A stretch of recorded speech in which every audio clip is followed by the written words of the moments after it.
Hey, Shane Olson here. How are you doing? I am going to be live streaming this little piggy here. This little pig was drawn by Greg Baldwin over at Lost Bear Studios. Fantastic design. I had to sculpt this little guy. He's so hilarious. And as you can see, I got my bear arm working again. So let me know how the sound is. Seems that I have a little frog in my throat today. But how are you doing today?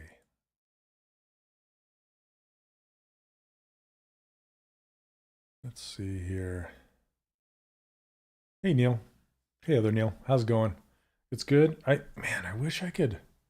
I wonder if I would get copyright like strike if I play some fun bass in the background. Like some jazz probably. I kind of want to try it. When I asked permission, they liked it, but it's AI music, so it's like they can't really copyright it, but I don't know. Here, let's see. Let's see if they do. I'm sure Maxon will tell me if they have issues. I'll have it really quiet. Super chill. Let me know if you can hear it.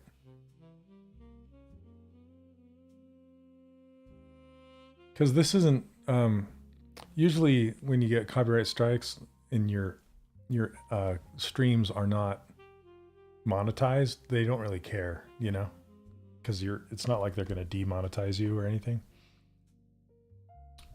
Hello. How's it going? All right, let's get this started. Let me know if you can if you can hear that. Just chill jazz music. Okay.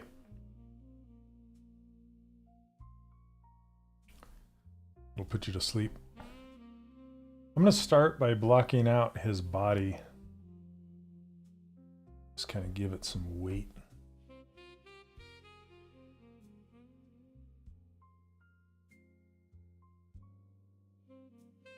I'm going to make it heavy in the back. Is pigbutt.com. Don't go there. And then he's leaning way back too, so kind of want to pull it back. Yep, we got the bear arm happening. I like it because it kind of points. It's not, I need to tune it. It's not pointing exactly to my cursor, but it kind of points to where my cursor is, so you can kind of see what I'm doing here. How's everybody doing today? By the way, I have the one down, like, see above my hand right here. This right here. This, I haven't replaced that with the bear hand, so this is just a template right here. I feel like AI is making things tough for 3D artists. I feel bad for small artists and up-and-coming designers. You know, I've fiddled with it, and I don't know if it'll ever be like production ready. Like, it's not producing production ready stuff, you know. So you still have to do your thing to it to make it work. So you can't just push a button and say go and expect it to give you something you can use. But it does give you, it's like using it as reference is good. Okay. I don't know if it's good, but using it as reference is a thing.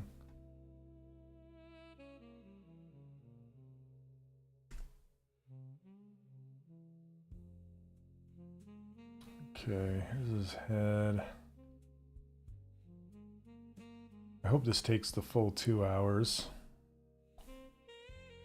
This is a pretty simple character for sure. He has a pretty flat face.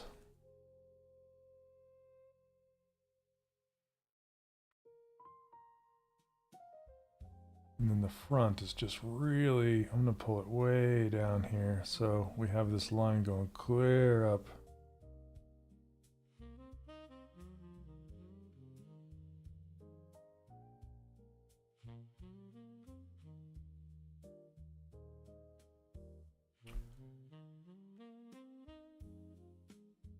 You'll have to make the one with the cake and the expression. You know, there's so many good ones. I thought I had that page pulled up. Where did I put it? Maybe I'll have to open a new one.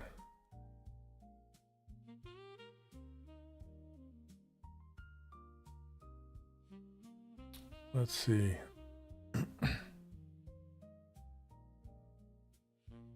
I got to show you guys. Here we go. So Lost Bear Studios over on Instagram. Look at this. So this is the page I pulled it from.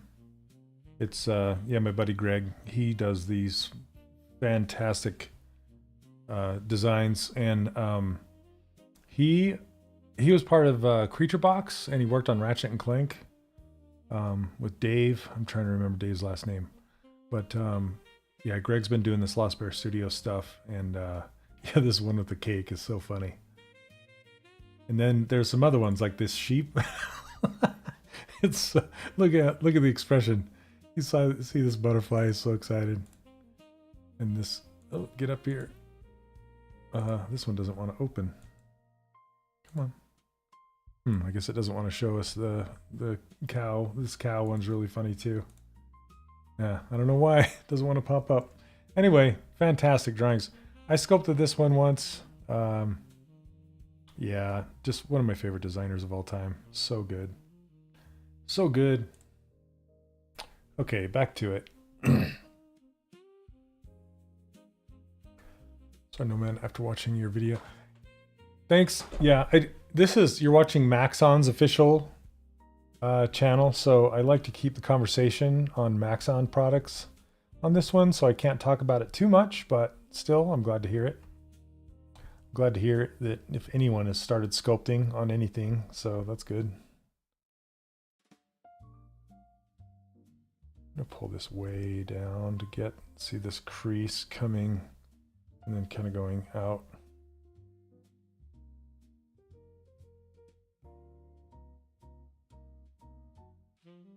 Is that music like super quiet? Can you hear it at all? I have it turned down, like way down.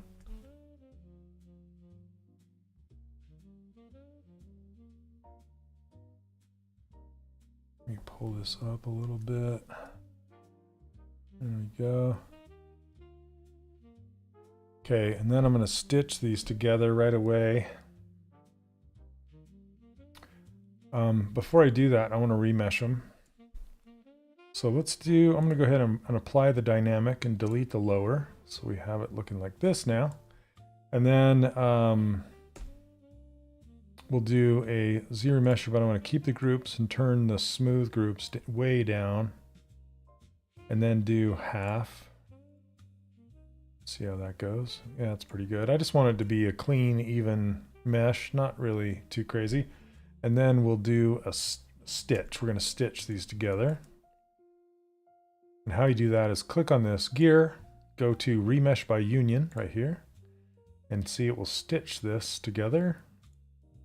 Hit accept, and there we have it. And now I'm going to remesh again, but this time I want to, let's turn this off, this gizmo. I want to not keep groups. I'm going to turn that off. And then we'll do half, see what it gives us. Yeah, that's pretty good.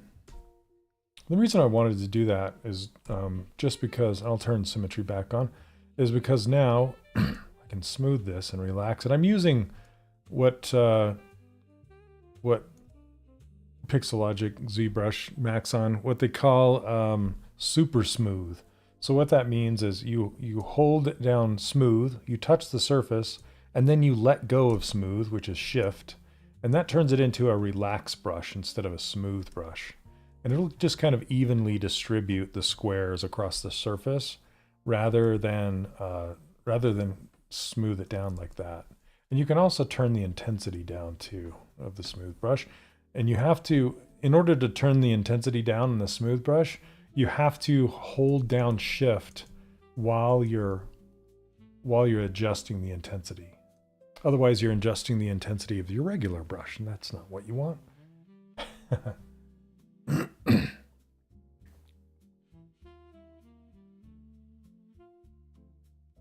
This looks like a pear. Let's do gather. We're just going to kind of pinch this together a little bit more through here. That's good. Okay, now let's fill it with this color. We can go ahead and give him these legs, why not? And for that, you'd think I'd use a cylinder, but I just tend to use spheres. It's because they're so round and organic, I think. Let's turn on local symmetry, turn off dynamic. Probably give it an old save. See, there's the pumpkin right there. Let's see. Call this Lost Bear Pig. I'm gonna call it Corn Pig. Corn Pig 1. Okay. Thanks, Neil. I caught it this time.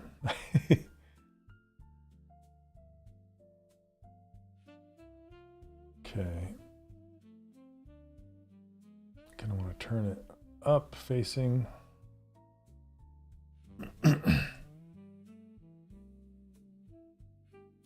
Okay, he kind of has some fat rolly bits, so I'm going to do it in two parts. I'll have this sphere and then I'll duplicate it. And how you duplicate is on the unmasked area, you just hold down Control and then drag it in like this. And that will just duplicate anything that doesn't have a mask on it.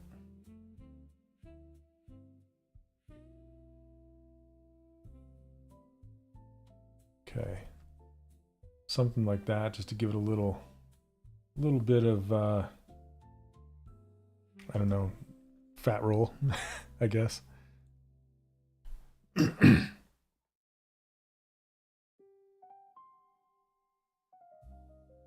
Okay, and then he's got his hooves, and the hooves are kind of very cylindrical, so I probably am going to use cylinders for those, but not before I flatten the ends of these here. Let's just use Move Brush and just kind of push this in to flatten it up.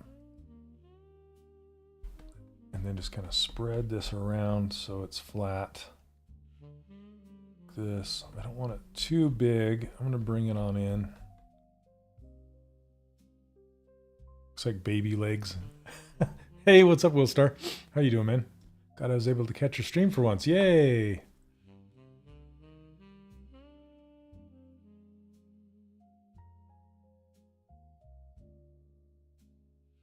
Let's see.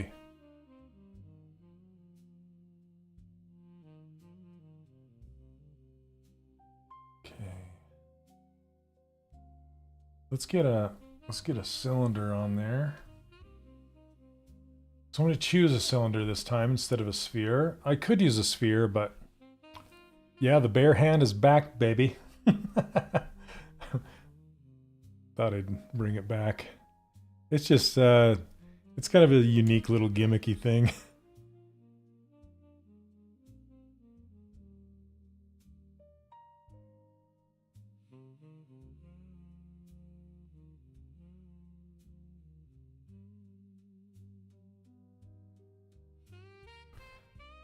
Wilbert, did you play Windrose at all or no?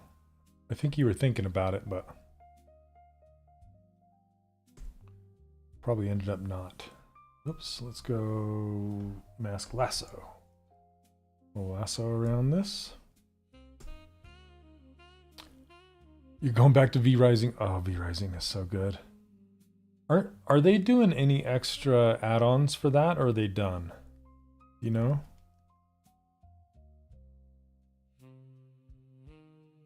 I wonder how many hours I have in V-Rising. I'm gonna look really quick.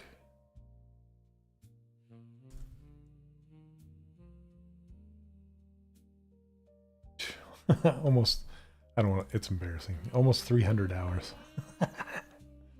Imagine if I would have spent all those hours sculpting instead. I could probably see them add an extra zone and be done. Yeah, because they were in early access forever, right? I don't know if they're if they ever did a 1.0 release. I'm trying to remember where they're at. Okay, I'm gonna, since this is made of a different material, a hoof material, whatever that is, I'm gonna put it in its own subtool is what I like to do. So I'm gonna hide it and then do a split hidden, and that will put it in its own subtool. How'd you make the squish on the back? Do you use 2 spheres and merge? Yes, I did. 2 spheres and merge. Yeah, you're talking about this right here? Yeah, 1 sphere, another sphere, stitch. I'll do it again to the leg here, because I don't want a seam going all the way around. I'll probably merge the legs to the body as well eventually. Yeah, nice and squishy. Piggy squishy. Okay, so I don't like this super crisp crease on the edge here. So what I like to do with that is one of 2 things. Either I can adjust the crease level, excuse me, and then subdivide it past that crease level. So I'll show you that really quick. So see how this is super sharp right here? Yeah, pig's hooves are not that sharp. So if we look at the wireframe, you can see that this edge is creased. So what I can do is I can change the crease level to a 2 and then turn the dynamic subdivision level up to past a 2. So it'll hold on to the crease for 2 subdivision levels and then it'll let go of it. So if I go to 4, see it softens it up, which is great. But since there are poles, see it has a pole right here, a 3-sided pole. And this pole causes a pinch, a pole pinch. So you can see it in the light. See how it's pinched here and here. It's just not a very good look. So let's undo that. And then instead we can use support loops is what they're called. And we can do groups by normals right here. And what groups by normals does is it puts a new group on anything past whatever angle you set. And in this case, it's set to 45 degrees. So anything past or beyond 45-degree angle, it's going to assign a new base group to it, like this. Okay. And the reason I did that is because now I can go and add edge loops to this center area. I'm going to just uncrease everything. Let's turn off dynamic subdivisions for a second. I'm going to turn on select lasso right here. So then I can hold down Control plus Shift and hide this ring or edge loop. Here, let's turn on double so you can see. See, it's like this. And then invert that. And then hit Control E will give me some more edge loops like this. Let's see. So now we have edge loops. And then what I like to do is push those up against this edge. So if I click on my Z modeler brush, I can hover over an edge, hold down spacebar, and then choose slide, but change the target to edge loop complete, which will be the entire loop around the whole thing. Then I can click and drag and just bring it right up pretty close to here, like this. Pretty close to here, like this. So that's the edge loop on the inside of this edge. But I still have the pole problem. There's still poles here. So what I want to do with this is inset it. So I'm going to click on this. And typically I would use inset. You would think to use inset, and you say polygroup all. But I'll show you what happens when you do that when there's poles. See, it just makes all this extra geometry And that's not what I want. I mean, it works technically, but instead, it's better to just do a tiny extrude. So extrude polygroup all, and that'll just bump it up a little bit. And that'll give you a nice solid ring all the way around. And then what I can do is mask off this top piece and then scale it down. And that's a much better inset that doesn't add a whole bunch of new geometry. But I don't want it that thick, so I'll just get it to here. Now we have kind of a 2-ring bevel right there. And I can do the same to this bottom. I don't need to because it's hidden in the flesh of the pig. This is really the curve that I care about. But I'll show you again just so you can see what it looks like. So again, we'll just do a little extrusion. And then we'll just kind of mask off this center and bring it on in, scale it down, and I can push it back to get rid of that lift on that extrusion. Yeah, something like that. Now when I turn on dynamic subdivisions, the poles get pushed to the inside of the lid of the cap instead of on the edge. You prefer to add those edge loops over using crease on ZModeler? Yeah, and that, did you see the reason why? I kind of walked through the exact reason why. And it's because of these poles. So these poles, if they're right on that edge, they're going to give you a pinch. But now that pinch is gone. See? No pinch. Because it got pushed to the inside. Cool tip for cylinder, you might have to make a YouTube video explaining it as a tip. Yeah, or we can just slice that right out of this one. Yeah, that'd be a good one. Yeah, see how the pole's on the inside? It's being hidden. You can only see it if you look at the geometry. But if you hide it, it looks like a beautiful crease. Okay. That comes from my my box modeling days. Back in my box modeling days. Okay, let's turn this up to 3. Okay, let's go ahead and stitch these legs in and make it. But I might as well get his arms in there too. Then we'll stitch everything all together at once. And I could probably cut the mouth out too. Makes sense to me. Even after applying sub Ds, it becomes as an annoying pole. Exactly. Like if you use creasing, I mean, you can kind of do that same. No, you can't. I was gonna say you could kind of do the same trick, but not really. It would have to be, the poles would have to be on the inside of that cap, and then you could crease that outer ring. So let's see. Let's look at it one more time. But why would you if you could just add another edge loop and just control it that way? So the tightness of that crease is now controlled by how close these rings are, not rings, these loops are to the edge. Like what I was trying to say is I could crease this middle one right here, and that would give me even a tighter crease, but I don't necessarily want that. With a hoof like this, I want it to be looser.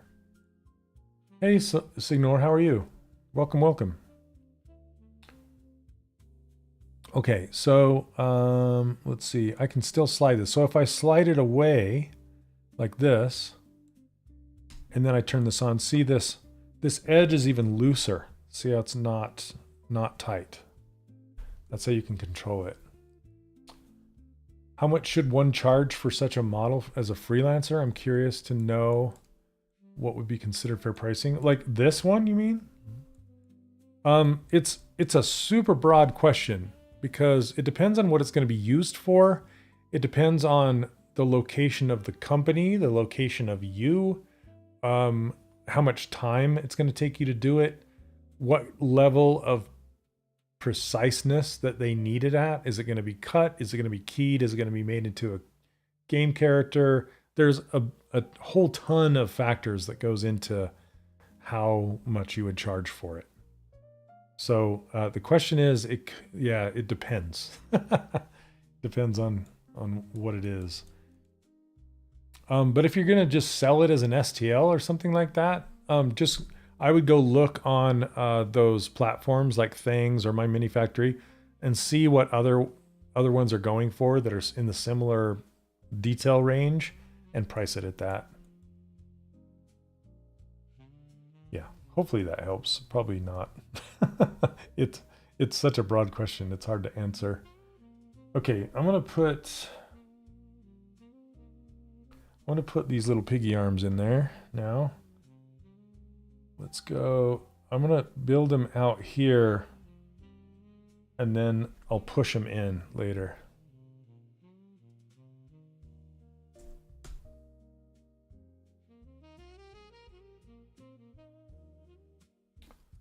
Okay, and then we can just use, we'll use the clipping brush to kind of squish them down like that.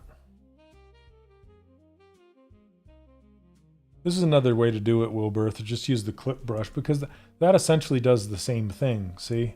The poles are pushed to the inside. And the ring is a nice solid ring without any poles. That's a faster way to do it. If you use something like this with a higher density, yeah, you could just squish it down. That's a much quicker way. Okay, yeah, with the same results or same effects. Again, see this little piece of chubbin? Chubbin? That's the technical term, chubbin. I'm just gonna make another sphere and just kind of put that right there. Center this in there. And just kind of get it in there all the way around. There we go. Just little hint at the chub. Okay. For this, for his hoof, I think I'll just sneak this one and duplicate it and put it up there in a minute.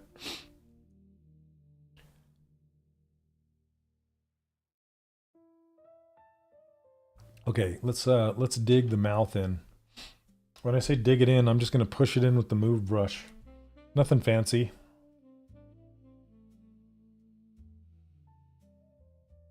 And then we'll pull the nose out from there. So can you guys hear this music or no? Nobody really answered. Some steak? Steak is a cow. You mean bacon? Bacon.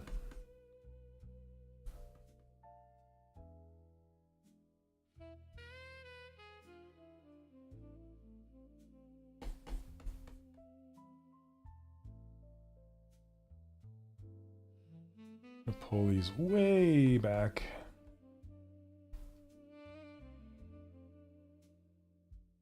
Okay, you can see that I'm starting to run out of geometry.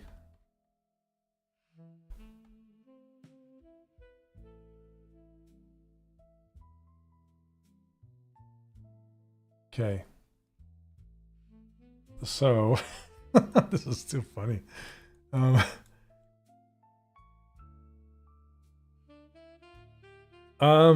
How is steak made from a pig called? It's called like pork loin, or what is it called? It's not steak. What is it called? Pork chop. Yeah, in the US anyway, we call them pork chops. There you go. Thanks, Wilworth. You thought of it as soon as I did. Okay, so see how I'm running out of geometry in the mouth here? Well, I need to remesh this, but I don't want to mess up all of my arm bits. Yeah, loin or chops. Okay, so I'm going to isolate this and then just split hidden. And then I'm going to apply the dynamic subdivisions. And then delete lower, so it looks like this. Excuse me, one second, I can clear my throat. Okay, there we go. Oh, thanks, Neil. Savey Lou. Okay.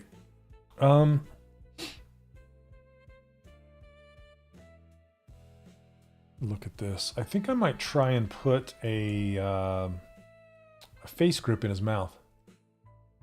You usually use ZBrush Sculptors Pro sculpting workflows. Why not this model? I just haven't. I will, but I just haven't got to that level yet. I mean, I could take it to Sculptors Pro right now, but I'm trying to keep. This guy is so simple that I'm trying to keep the very low resolution, simple surface. So as soon as you add Sculptors Pro geometry, it starts to add complexity and detail, and then you start to lose like large surface area cleanliness. So I'm trying to keep it clean first. Whoops, I need to use this.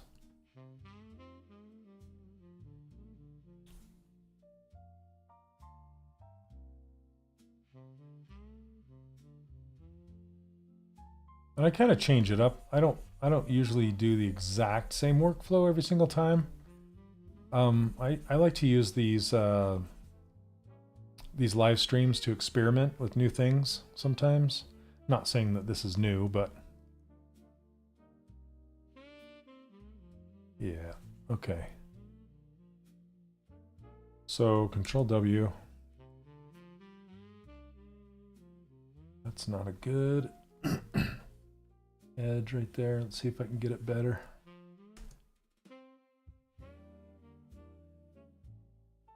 Okay, there we go. I'm pretty happy with that. Except for it's too close of a color to the green. And now what I can do, see how this is kind of like a lumpy edge? I have this, I added this Smooth Groups smoothing brush on here. And this is from the, it ships with ZBrush. It's in the Lightbox brushes. So if you don't have my user interface and these brushes out here, if you want to find it, you just hit comma, and then you go to brushes, and then you go to not user, but you go to Maxon right here, and then you can find the smooth brush right here, this folder. And then in this folder is a whole bunch of new smoothing brushes. Not new, they're just different and more smoothing brushes. And you can find one called Smooth Groups. Okay, so if you have that one selected, then when you smooth, it will straighten all those out, clean it up.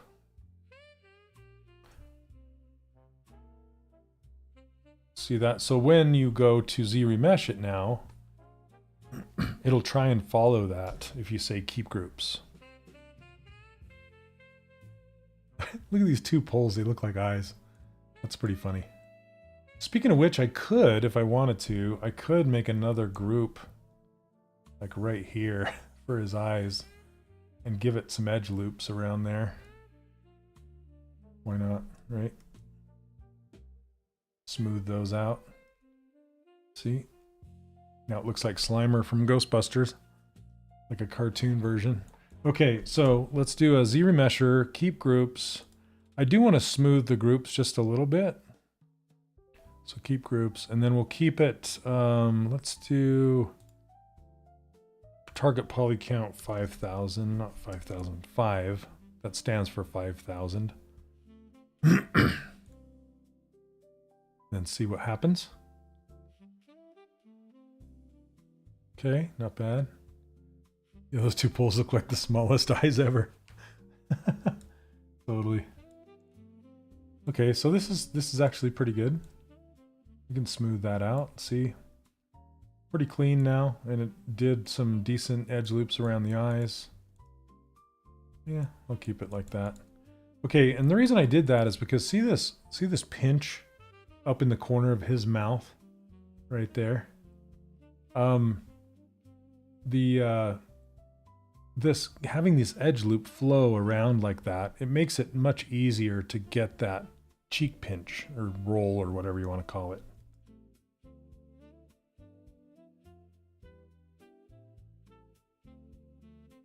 Okay, So now that I have this, I can just kind of continue to shape it. And I can also mask it off like this and pull it in a little bit more and give him an edge to his mouth. And then I can pull his mouth in even further without, here, let's do this. I'm gonna bring that mask in and then invert it. I don't want to mess with the edges too much. Just down inside there is the only thing I really want to pull. Just to make his mouth cavity a little bit deeper. Smooth it out. And then his mouth is much narrower than I have it, so I'm going to make it more narrow.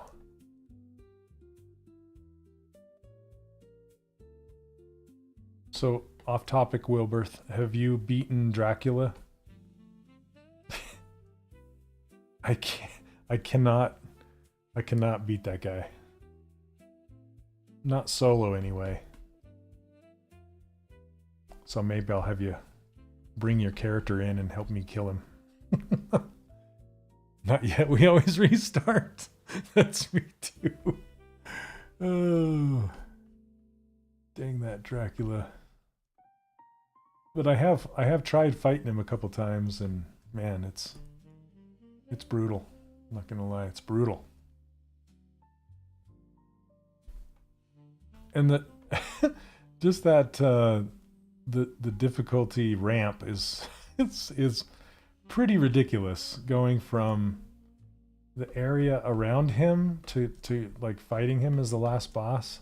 It's like the next boss down in line is like not even close to the same difficulty level. Hey, Spear Chuck, what's going on?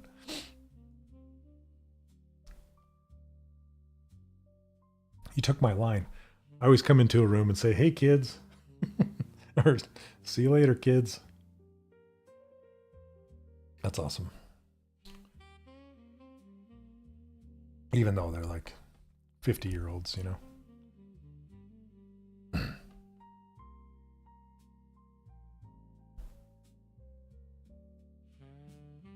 This guy is so happy to be eating corn, he can't believe it. Can't stand it.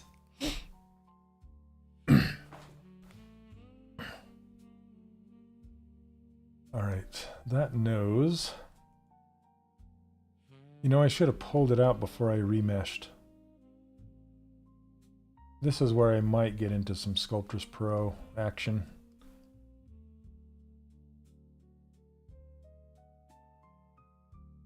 But I might just give it some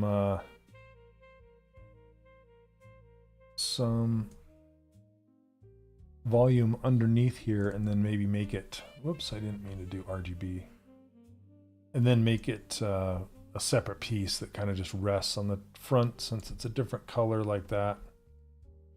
Might just give it the old nose swoop out to it.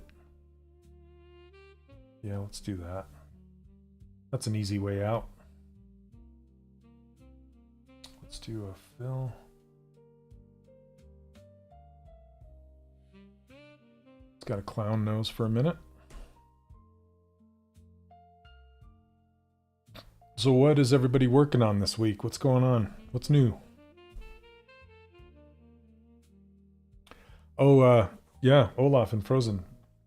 I actually modeled Olaf for Disney Infinity. And I'm friends with the animator who animated Olaf. His name's Hiram Osmond. And he directed a bunch of Olaf shorts for Disney too. He's the lead animator for Olaf.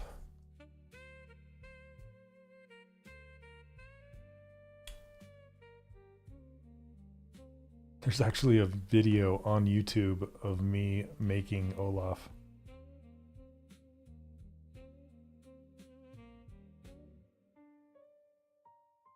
I think it's still out there.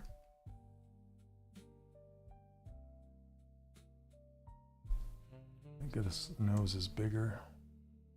Scale it up a bit.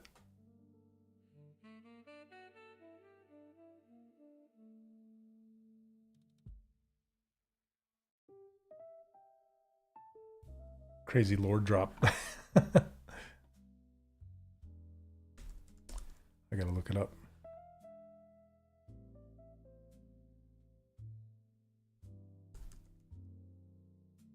Oh my goodness, hold on a second. What did I do?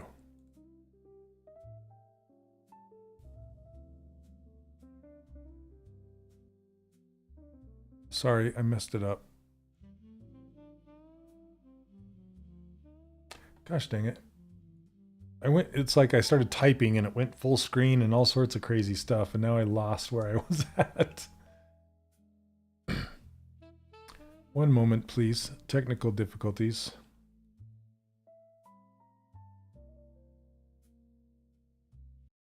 Okay, here goes my music. Just give me 1 second.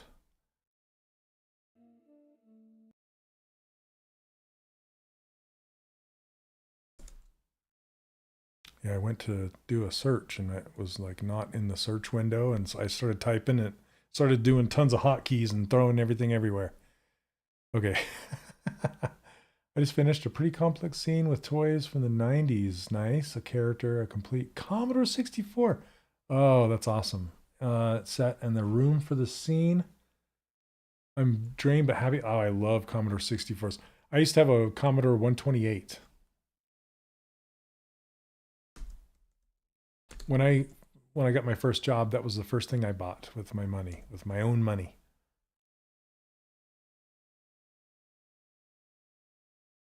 Okay, let's see. Here we go. Okay, look at this, you guys.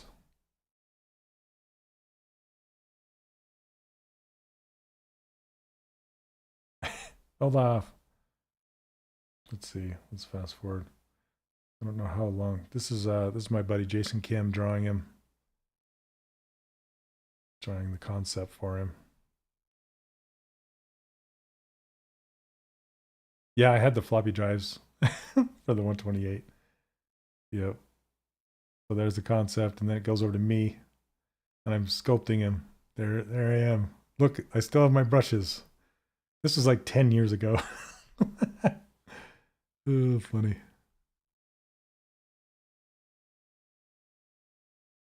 Good old Olaf. All right. Anyway, if you want to go watch it, it's fun.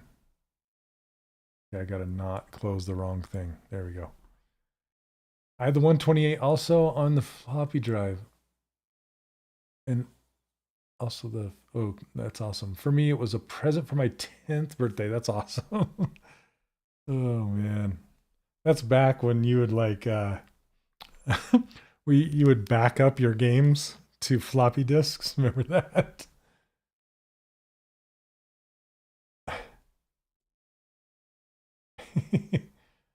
Oh, too funny.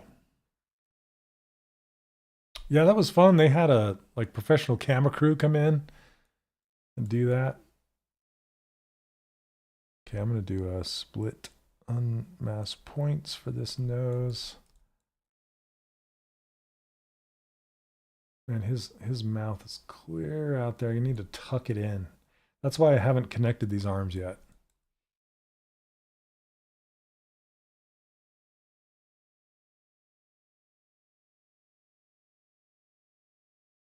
But if you look up Hiram Osmond, you'll see who I'm talking about as far as the animator goes. He's done several interviews and things. I think he did something recently, interview. But he's allowed me to come hang out with him at his office at Disney Feature in California. Super nice guy. And yes, he's kind of related to like Donnie and Marie Osmond. He's like second nephew, something. I don't know exactly. Or his dad was one of the brothers or something. I don't know.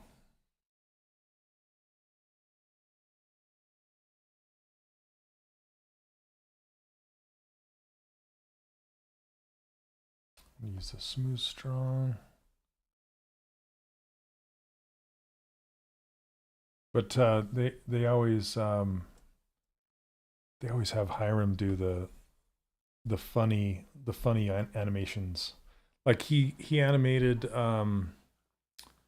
Flynn, you know, from Rapunzel, when Flynn is in the closet in the armoire and he's like knocked out and he falls out of the closet onto the floor. Hiram animated that bit. And he filmed himself falling on his face. I remember playing International Karate on Commodore 64. Yep, I remember that. I played Karateka. Do you remember Karateka? No.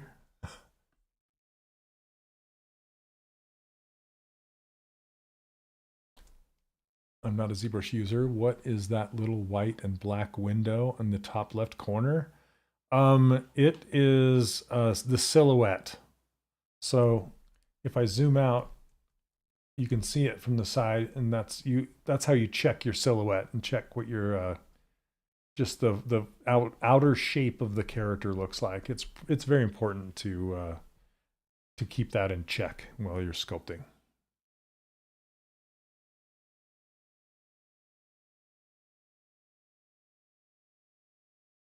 Okay, let's see here.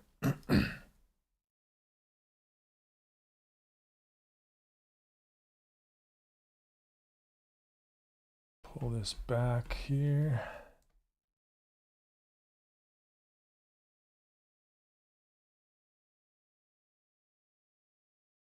Might as well get his eyes and his ears going just so we can see. I think I got his head a little too pointy. Let's fatten that up. Get nice and round.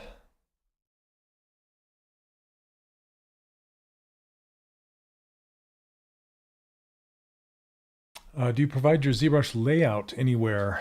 I like how you have it set up. Yes, I do. As a matter of fact, you can go over to 3D Character Workshop right here, 3dcharacterworkshop.com, and there's a little bar at the top, and that's where you get it. Or if you try and leave my web page, there you go. Neil is just giving you a link to it. I'll just pull it up really quick. So here is the website. You can see I like sculpting pigs. But this blue bar right here, this is where you can get it. Or if you hang out and you try and leave, sometimes you'll get a pop-up. Anyway, I do teach a full course. It's called the 3D Character Workshop. If you're interested in learning how to sculpt characters like this. Neil, I need to get my gallery going for my ZBrush sculpts too. Let me see. Yeah, give me just a second, you guys. I want to do one thing. Let's see, where is it? It's going to be way too huge.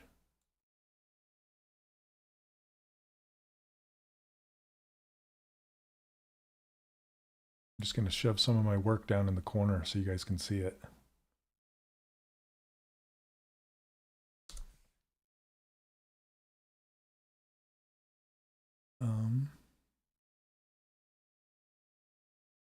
Image files, directory. Just give me 1 second, I'm almost there.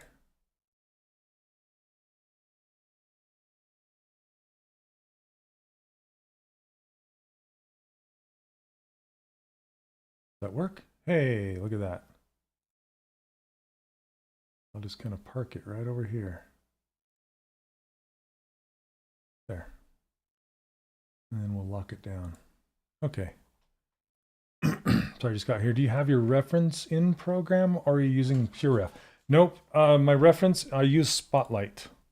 So yeah, this is Spotlight. If you go up to texture and you load an image in here, and then it will go right here, and you just click this button that says Add to Spotlight, and it'll put it over here. And then and you can move it around like this. You can scale it up and down. If your background is 100% black, or if it's a PNG, it will knock the background out. And the reason I like it here so much is that I can eyedrop colors from it. You have to have this ring showing in order to eyedrop colors off of it, but it's really nice because then you can have your color palette right there. So you have so many cool sculpts to choose from your gallery. Thanks, Wilworth. Yeah, these you can see just a handful of my characters. A lot of these characters I've sculpted here live on stream. But I sculpted this bear's arm too that I'm using. Bear arm. Okay. Eyes. I was going to do eyes. Let's give it a save.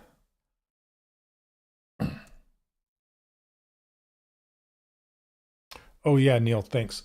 Yeah, so if you're going to use Spotlight as a reference, you need to turn off Spotlight projection. I have it here in my own custom menu, but you can find it under brush samples, Spotlight projection. So yeah, brush, and then brush samples, wherever that is. Where is it? Is it under auto masking? I can't remember. Anyway, it's in this menu somewhere. Samples. There we go. Right there, Spotlight projection. You have to turn that off, otherwise your brushes won't work. That's very, very important. Okay.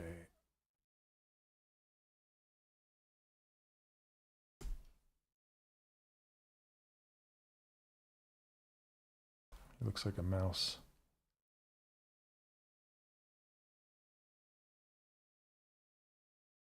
Why is there a reference thumbnail switch at the bottom? What are you talking about? A reference thumbnail switch? I guess I don't understand what the question is, Jimmy.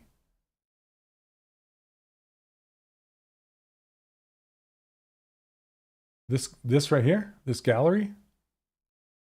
Why is there a gallery? I just added that so you guys can see like some of the characters I've done in the past. Yeah, this is my work. I should put it underneath this. There, now no. Under this. There we go. Now my hand is over it so I can point to it like that. Why is it switching? Yeah, it's just slideshow switching through work that I've done.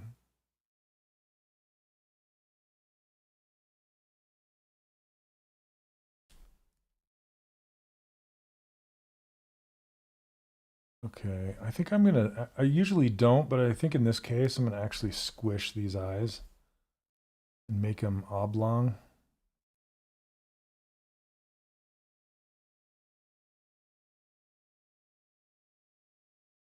Okay, maybe just kind of turn them outward like this.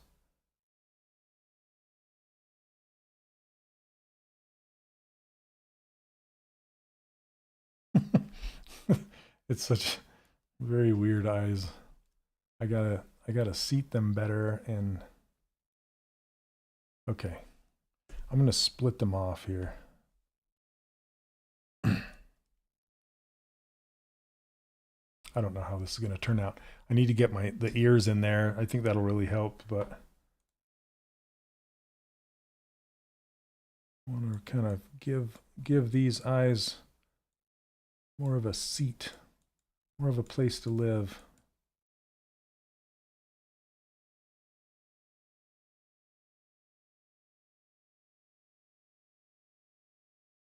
Give it some brows back here.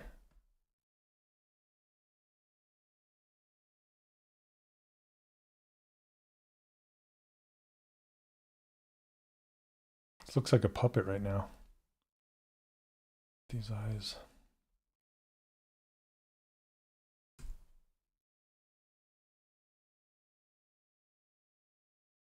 I think I will turn on Sculptress for this nose for a minute. So, yeah, Sculptress is here. And then what I want to do is go to Stroke and turn off active or adaptive size, and then reduce this amount maybe to here. Let's see what that looks like. Yeah, maybe a little more. There we go. And that'll give me more surface like this. I'm curious how you're going to do this. Sculpting that corn part? Yeah, me too. Yeah, we'll see. We'll cross that bridge when we get there. Okay, so now that I have more geometry, I can pull in the nostrils.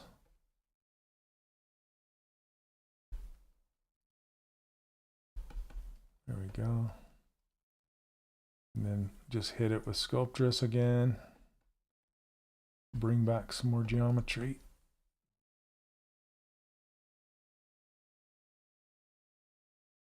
I think I want to give them direction.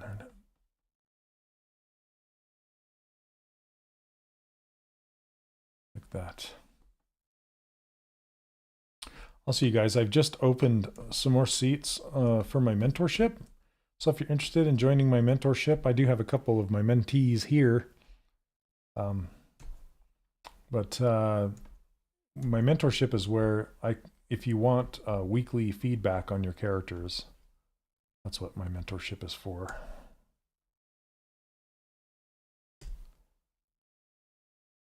If you're interested, there's a contact link at the top of my webpage. You can just send me an email and say, hey, I want to know more about your mentorship.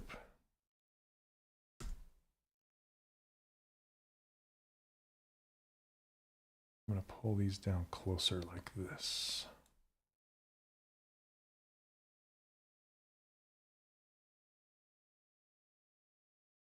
And then sharpen these lips. Sharpen your lips, pig.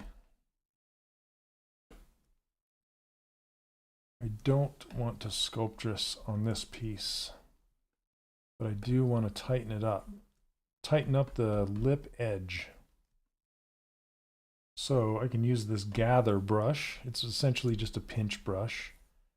And just kind of gather that edge together to make it sharper, right underneath that nose. And this, I didn't really use this face group that I made. I guess I could.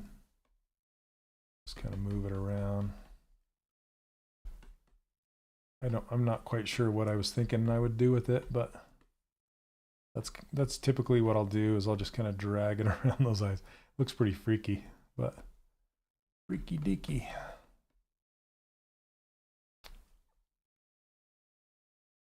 I'm so blind, I just realized there's a hand animation for your stylus position. Yeah, you mean the bear hand? Yeah, because a lot of people, they think it's my hand. And you look a little closer, you're like, hey, wait. That's a bear's hand.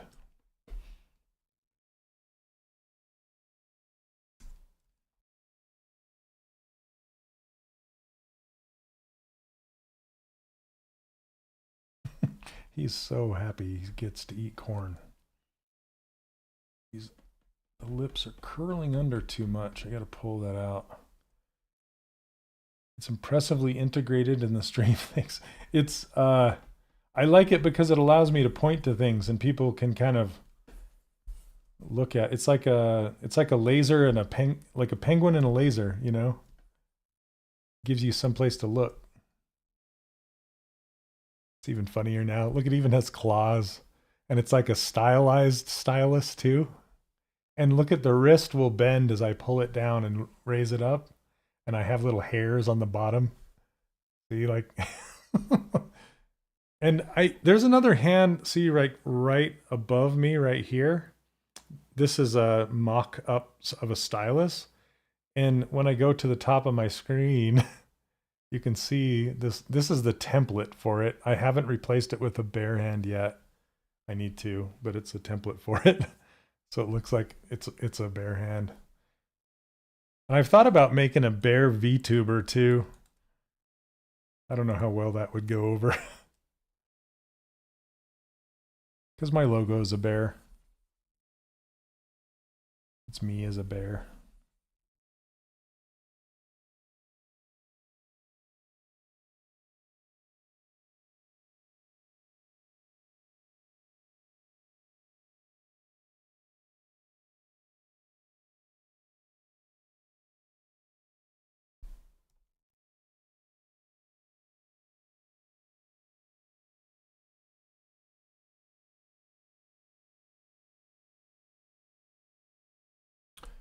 he was full of dirt, he'd be even cuter, but it would be kind of a mess with the shape.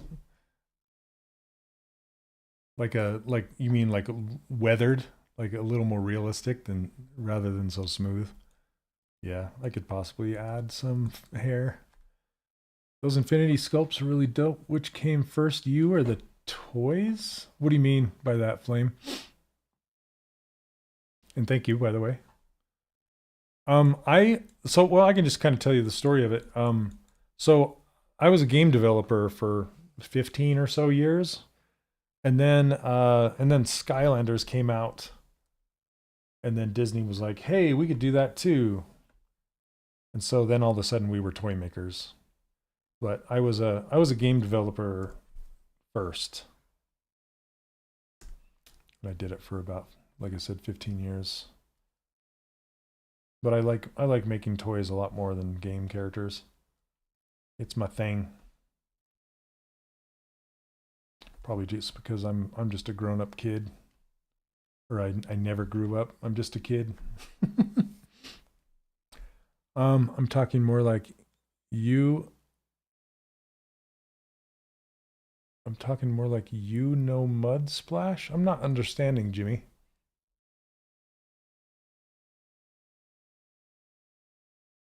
Sorry. I was wondering if you originally sculpted them or if you based them off of pre-existing toys. Oh, I worked on the team that did that made Disney Infinity. So I was, yeah, they're not existing. We made them. Me and like 5 other people.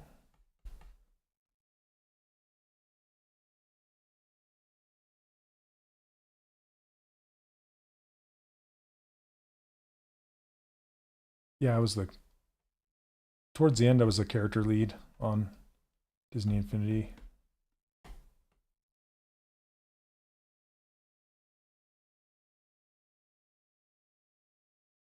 Yeah, I still do stuff for Disney today.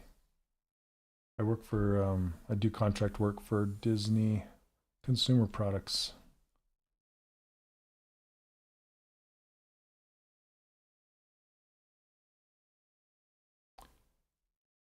You know, pig like mud. Oh, okay. I see what you're saying, Jimmy. Okay. I was like, wait a minute, what? Sorry, it's sometimes it's kind of hard to pick up on stuff in text, right? Let's find some different music. I want one with more saxophone.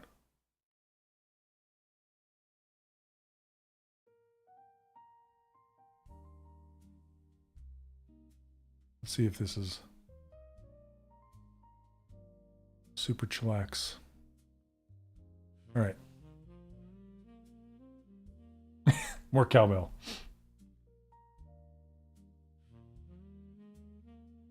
I like that smoky, deep sax. It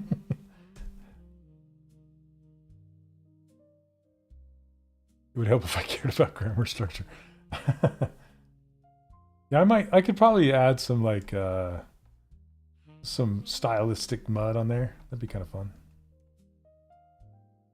I want to say my son had one of those little pigs that would ride in the back of a farm trailer, and it was a lot like that. It had stylized mud on it. I think we still have it somewhere.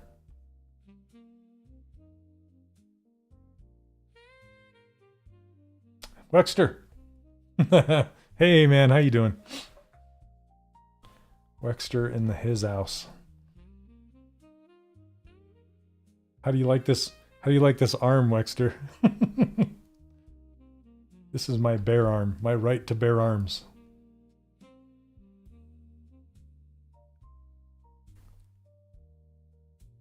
Exercising my right.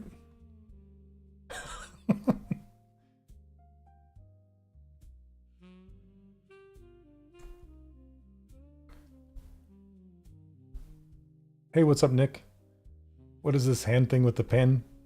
It's my novelty hand. Like Pee Wee Herman.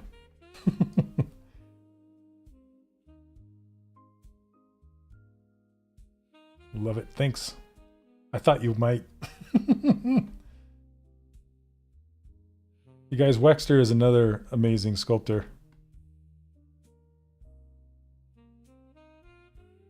Check him out on Twitch. Wexter, where else are you? Where can people see your stuff, by the way?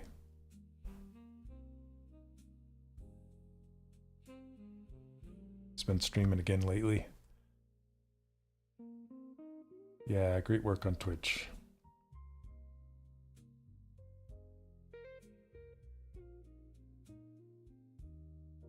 Okay, I gotta get his tongue and his teeth and stuff in there.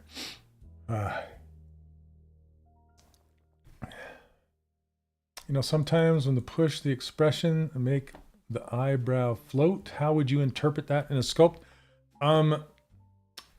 I would typically make the brow touch somehow. Just if I'm going to 3D print it, it's got to be supported somehow.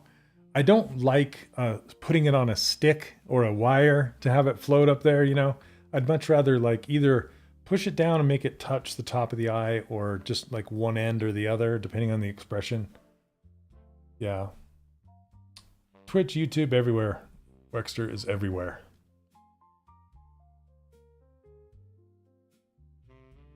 Hey, Emerald. Quick question. What are good books or sources for learning sculpting or anatomy? Well, my favorite is Sculpting for Anatomy. Or Anatomy for Sculptors, actually. Let me correct myself. Anatomy for Sculptors is the best book, the anatomy book for sculptors, in my opinion.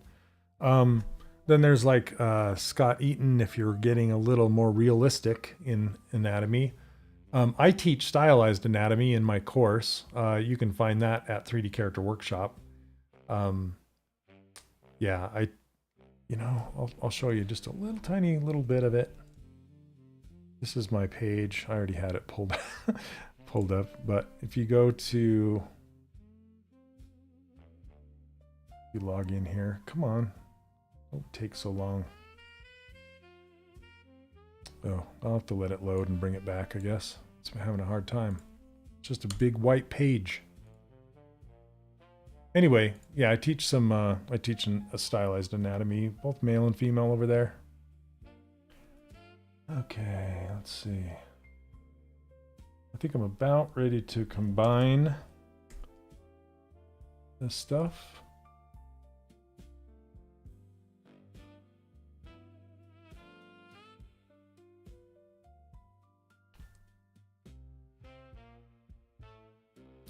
What are you saying, Farah? Figure sculpting? I don't know. I've probably seen it.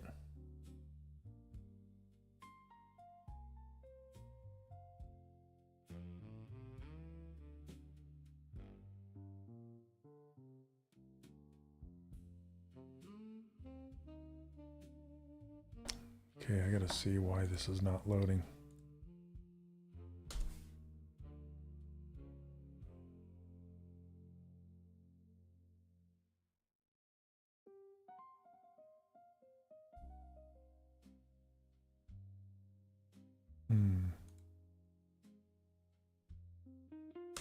Can you guys log into my site, those of you, my students here? Or is it being a...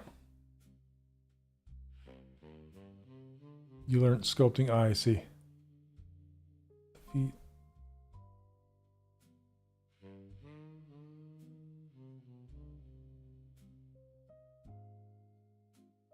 Let's see.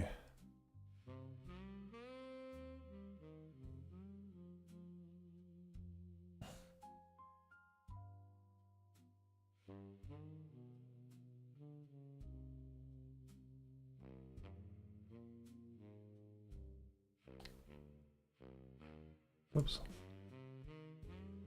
Insert.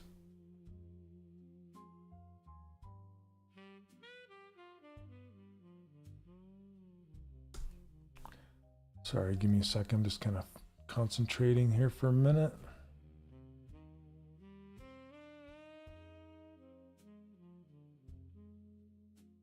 You can log in, works fine for me. Okay, good.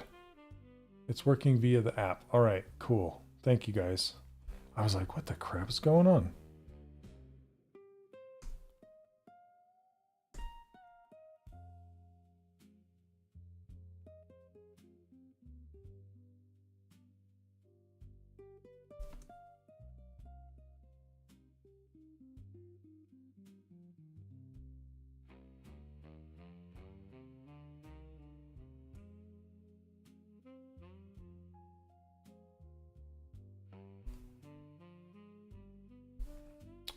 We have an app now? We always have. Yeah, there's been an app around for a long time.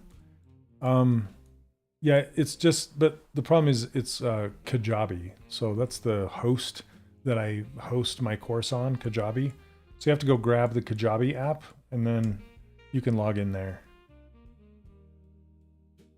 Probably sometime around August, I'll have my own branded app.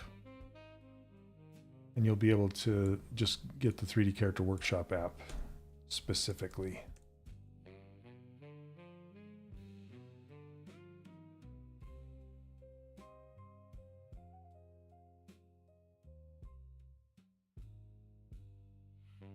Okay, I'm going to combine this and then, what did I do to these feet? I messed them up.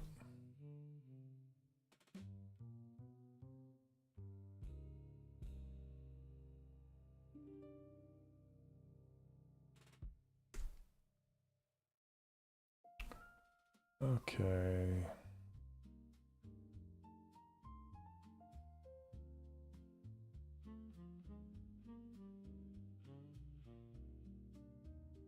Yeah, I accidentally moved them. You're a 3D modeler, you just graduated. Congrats. Good job. Okay, so let's combine these so I can shape them.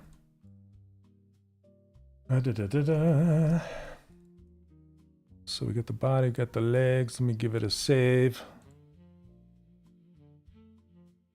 And the nose. I'm not going to combine the nose. Let's go. Okay, mergey down. Are you merged down? Oh, I was there and I lost it. Up, merge down. Okay, go. And then apply, delete, lower.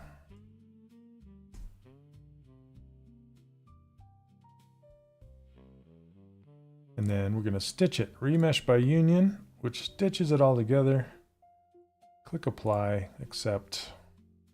Turn on symmetry, and then we're going to do a mirror and weld just to make sure we're nice and symmetrical. And then now that we're here, we can either use Sculptors Pro at this point to start shaping, or we can Z-remesh it, which I'm kind of tempted to Z-remesh it just to clean stuff up. I think I will. Okay, but do I want to... I don't think I'm going to use the groups, though. I'm just going to Z-remesh it as is. So I'm going to turn off keep groups. Just stick with the old default of 5 and hit it. See what we get. It could be garbage. It could be okay. Yeah, it's not bad. Not bad at all. Okay, I'll live with that. All right, let's shape this up.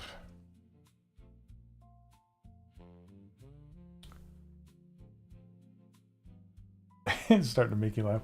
That's the goal, man. That's the goal. Okay, let's go higher than 2%. And we're going to just shape it. Shape it. You know what the goal of this is to kind of do what Wexter does and make a character that you would want to sit on your desk and 3D print it.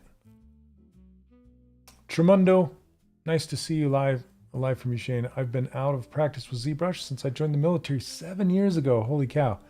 Look forward to getting back into it. I'll have to rewatch all the videos in the course. Yeah, man. Well, welcome back. So are you done with your service? And thanks for your service. And I have to ask what branch. I guess even what country, but I assume US, but maybe not. You never know. I was in the Navy. I was in reserves, if you count that as being in the military. I was in the reserves for 6, well, technically 8 years, but I call it 6. That head is hard to interpret. It is. I'll get there. I'm just shaping right now. What I like to do is block everything out and then go back in and shape it. So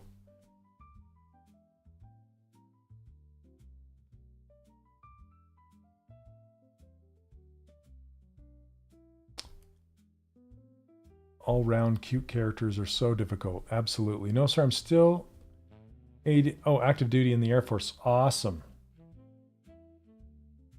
That's great. Oh, I lost my color. Let's bring the color back.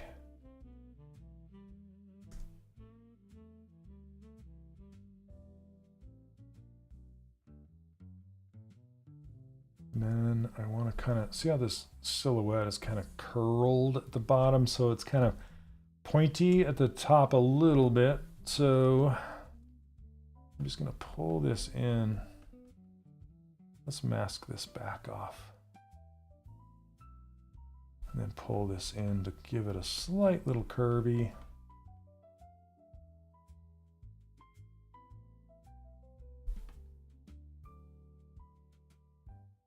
It's been an amazing ride so far. Thank you for your service as well. Thanks, man. Yeah, we have a big Air Force Base here, Hill Air Force Base. I don't know if you've heard of that. I was stationed near Biloxi, Mississippi, which is also a huge Air Force Base. I mean, at least you got one side and it's somewhat a centered expression. Otherwise, it would have been an additional challenge. Yeah, and also it's always the back cheek that throws me off, you know, that I have to work out. But now that I have everything combined, I can shape this and start to pose those arms coming together to hold that corn. And yeah.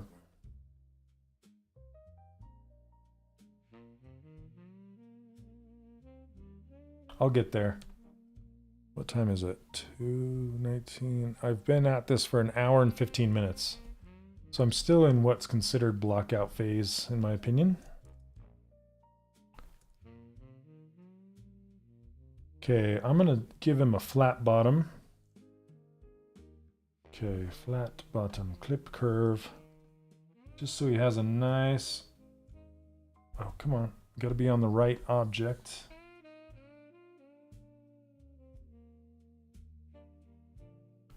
So he has a nice place to just set down on your counter or desk or whatever it is.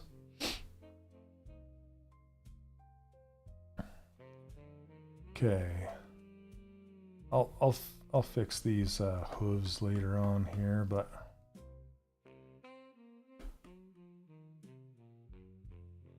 okay, I am going to kind of got rid of his little chub wrinkle there.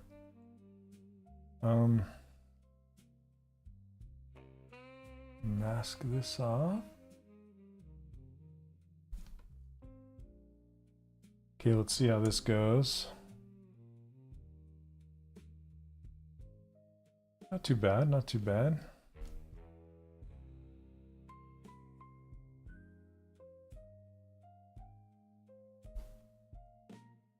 It'd be funny if we can roll back and... Oh, that's a good idea. Oh, that's a good idea. Like you could like flick him and he'd like... And he's like, yeah, corn. Hey, Leonard, how you doing? Welcome, welcome. All right, let's see. Get him a little bit closer. I love that. Thanks, Wexer. That's a great idea. So have you drawn in the past? I have not drawn. No, I'm a sculptor, not a drawer. I have in the very, very, very far past, like in high school. But I am not a sketch artist at all whatsoever. Keep it on flat bottom. Yep. Timing is correct. No, I couldn't draw my way out of a wet paper bag, as the saying goes. I rely on my concept friends for that. I was just talking to one of my concept friends this morning.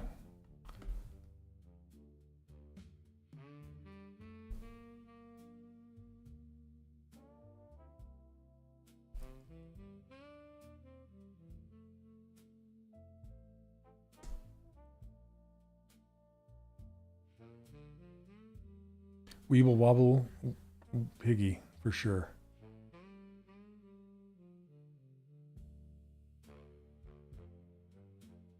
If you lift his back legs a little bit, he can lean forward and the tail would stop him from going all the way back. I love it. I love it. I'll do that. I'll do it. Thanks for the idea. I love it. Did you see the other designs, Wexter, that he's got? I have Greg's blessing to sculpt any of those that I want, which is awesome. I might do the whole set because they're so freaking fun. And they make me laugh, every one of them. They're so joyous. How can you look at them and not be joyous? There you go. Let's pull them up. Pull that up, Jamie. All right. Lost Bear Studios. Greg Baldwin over at Lost Bear Studios. Check this out. Look at these guys. Yeah, I love. Now these, okay. I'm glad I looked back over here because it looks like he's got a little point on the hoof side of all of these. So it's like a boat shape. I think I'll put that boat shape in there.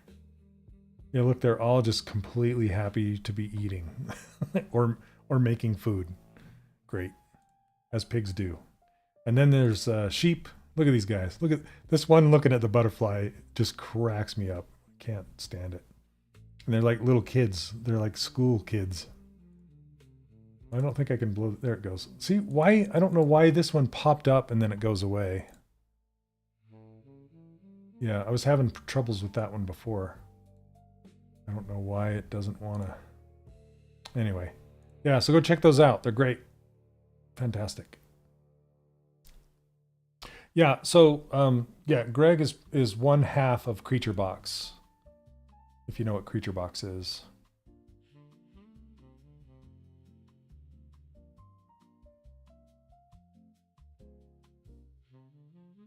Yeah, the teeth are fantastic.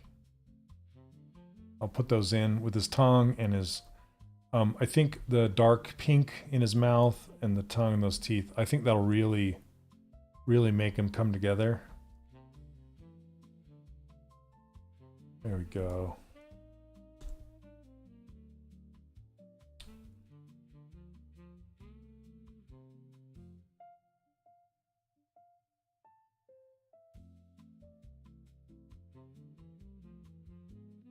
Okay. Let's turn on dynamic subdivision. I want to crease this mouth a little bit more. I don't think his nose is big enough either. I'll get that nose bigger. I heard of Creature Box, but I kind of forgot. Did they make several books? Yeah, they did several books, and they both worked on Ratchet and Clank. Yeah, yep, Crazy Monsters. Yep, just do a search for Creature Box, and you'll see tons and tons of their work. They're fantastic work, I should say. I've sculpted several of their designs over the years because they're just so sculptable.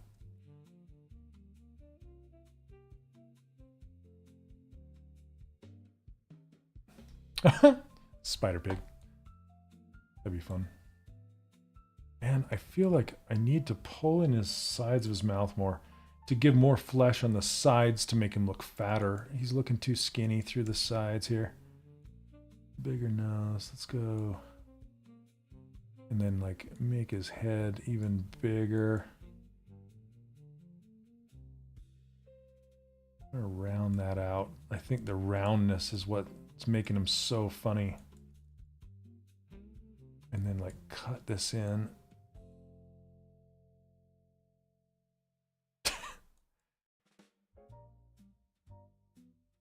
I just had a horrible thought. I can't say it out loud.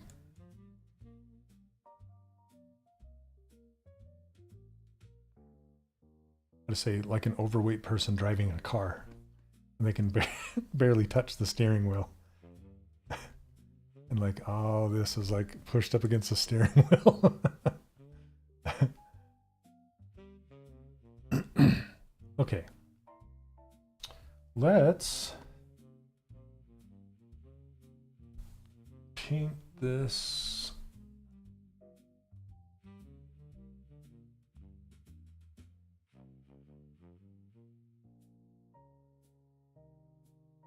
ZBrush is so weird that sometimes you have to like draw the color and then roll the camera for it to update, because ZBrush is still kind of living in 2.5D land. And so to get it to update, it looks like this is like curling around the edge.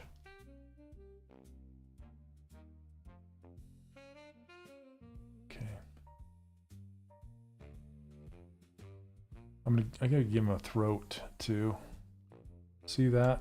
As I draw some of this, it leaves kind of an anomaly behind, like doesn't update certain areas until you rotate the camera.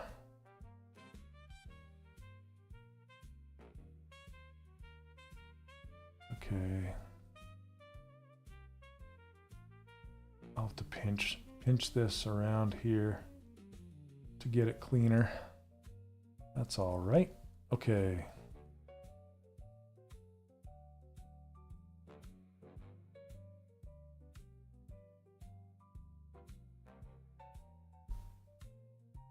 You can see a little bit of his lip there. There we go.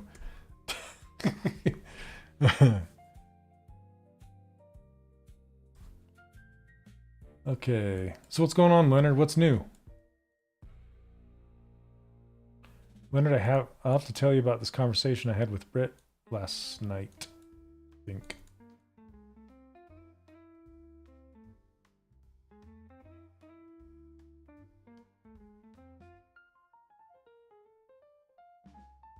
Good stuff.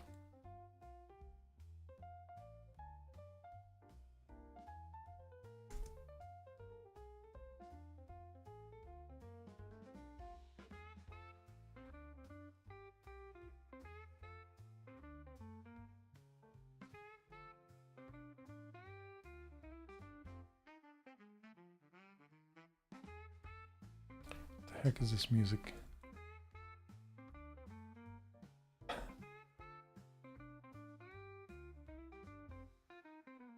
Okay, let's see. Cleaning house, nice.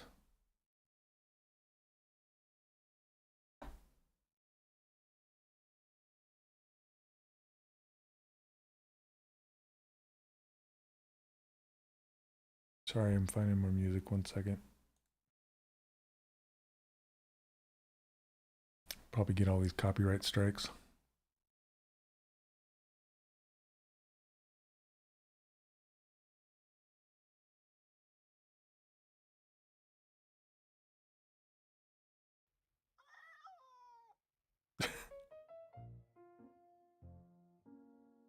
All right, let's see how this goes.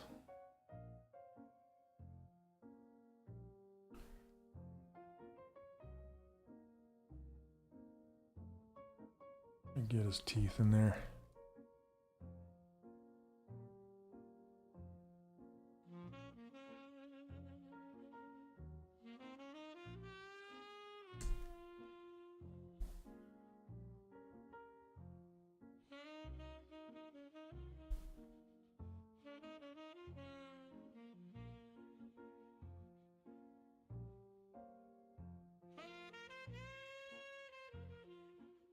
Should leave a big old gap in his teeth.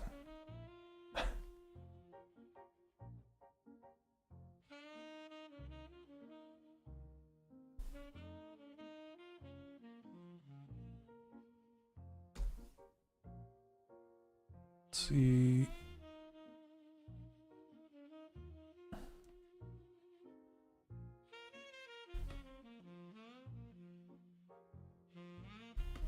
Gotta push, get rid of that spherical.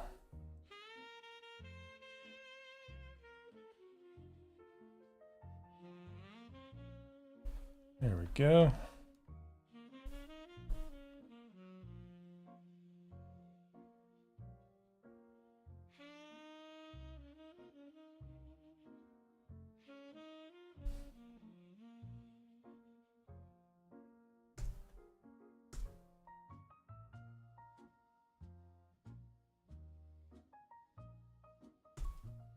I don't want to cross these over because then they'll get stuck. That's just kind of the nature of ZBrush.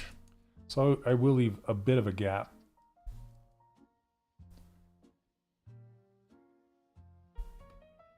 But not huge, not too huge.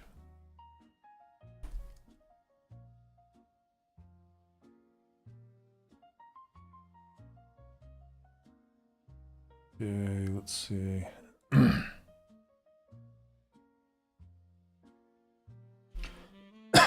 Excuse me. Yeah, for the bottom, I'm just going to do, let's see, I think I'll do a cylinder, but in a specific way here.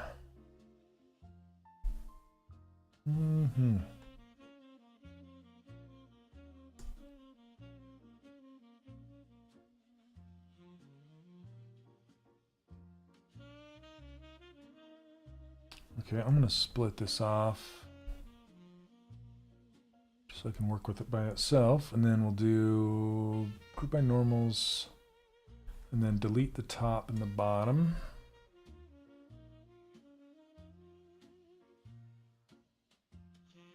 Let's see here.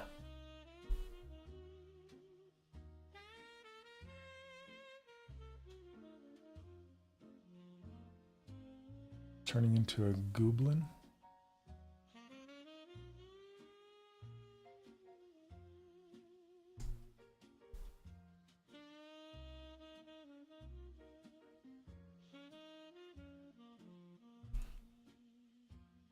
Oh, I got clip. Hold on.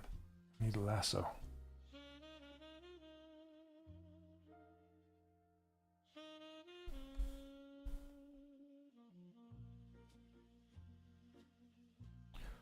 Okay, now I will just take the sides, pull them way back, and then take the top, pull it way back.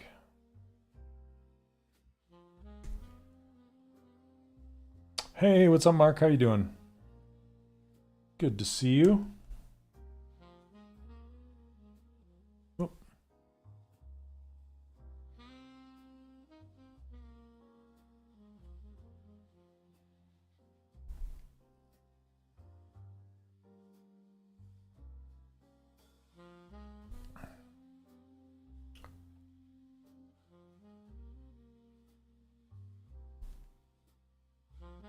Good to hear, good to hear.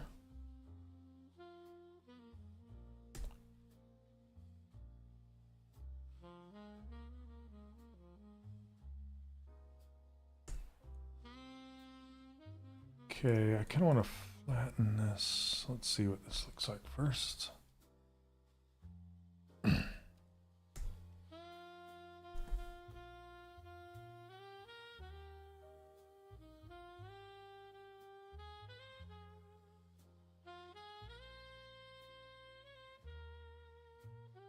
I kind of want these to just kind of disappear into the back of his face.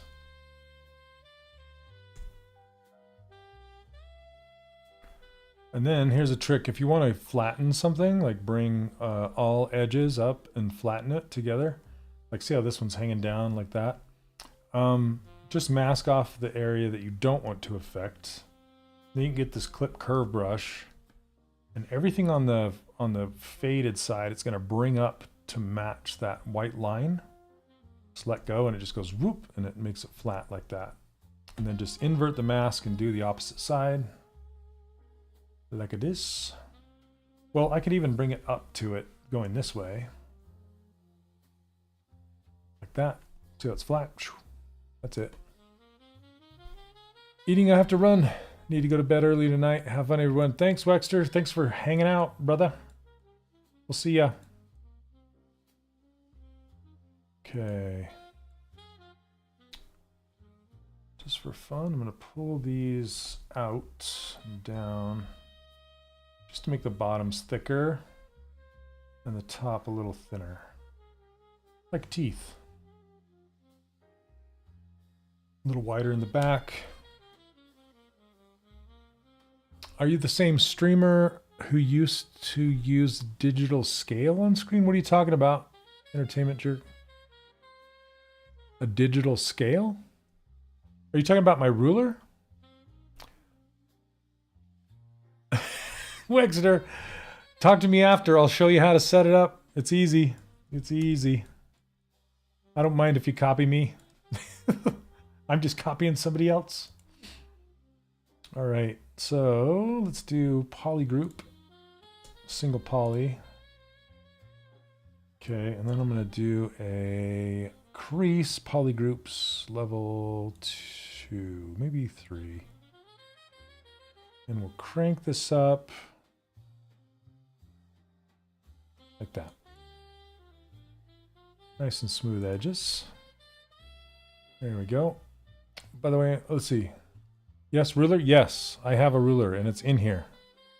There it is. Ruler. That's my ruler.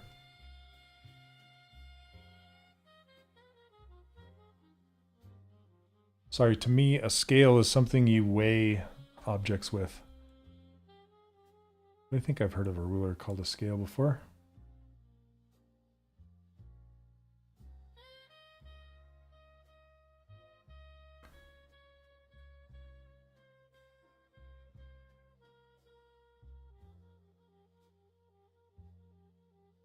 All right, let's give this guy a throat.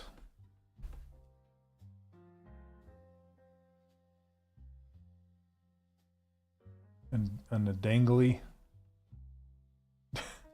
That's the correct term, right? Dangly bit. I'm not gonna fully sculpt one out, but then we'll give him a tongue. Let's grab this color. No.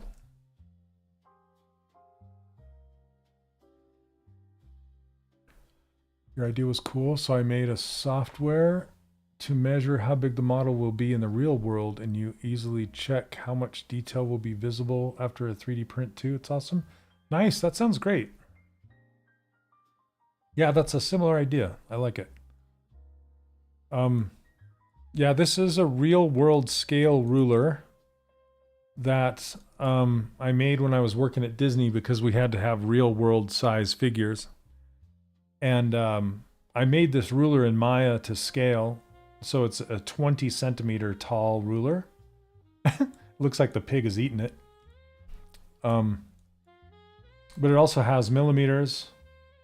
And then you can, it's metric, so you can also use it as a meter ruler and just make these little ticks. Just imagine them as centimeters instead. And so that's what these are. Average female, average male. In centimeters, that's what these are.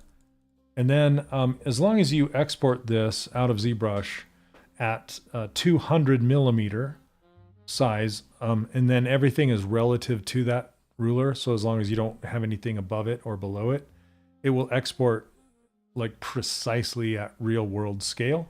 So then you can send it to a printer and it'll be absolutely perfect. Oh, Leonard, really? Architecture, engineering, and modeling building uses the term scale. That makes sense. I mean, yeah, like saying set it to the right scale. I mean, I say scale too, but I don't know that I would call this a scale. I guess I don't think I ever have.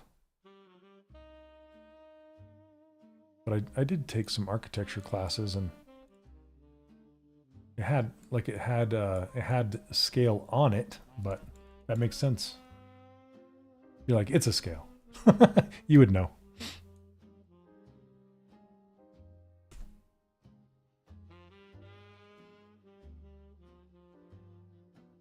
I'll bring his eyes in so they're not so bulgy.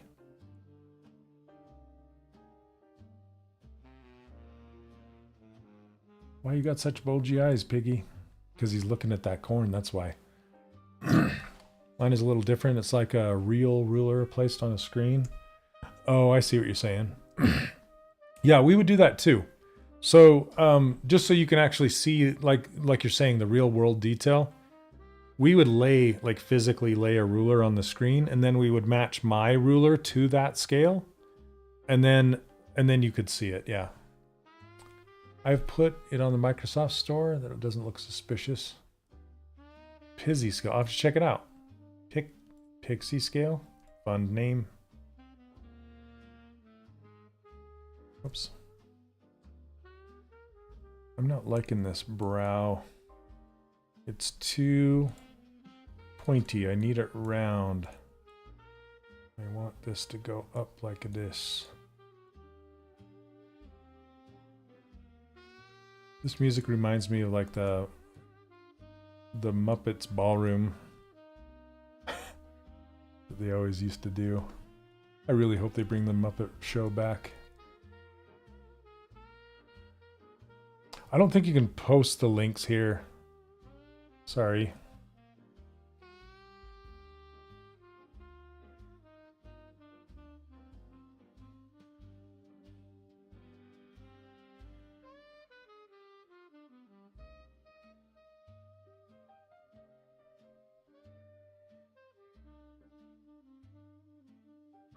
Okay, I'm gonna save it.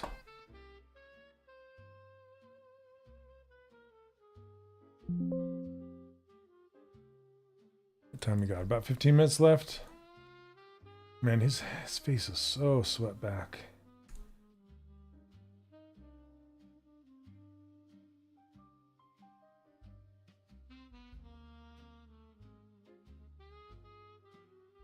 Let's shape these eyes a little bit better. Yeah, I got some upright base going. I used to have an upright base.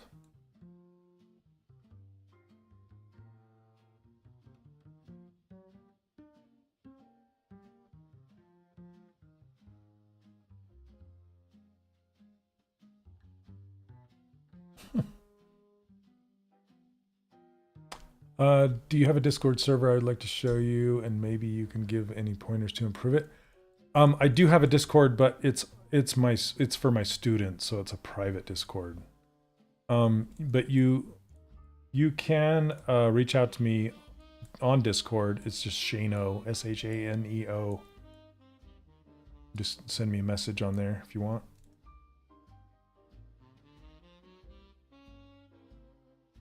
I've been thinking about opening up my Discord to the public, because I also have a community, so I'd have the community for the students and the Discord for the public.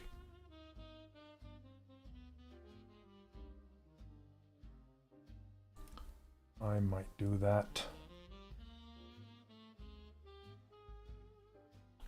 But I don't know when. No, Shaneo.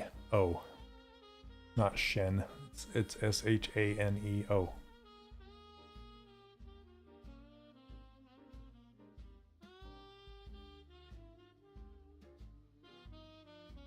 Yep, that.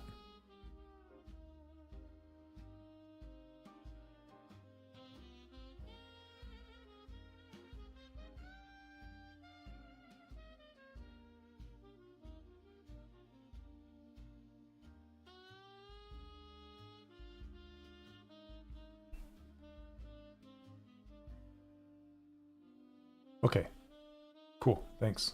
Yeah, I'd love to check it out.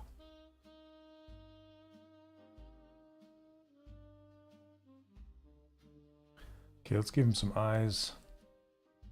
Give him some eyes.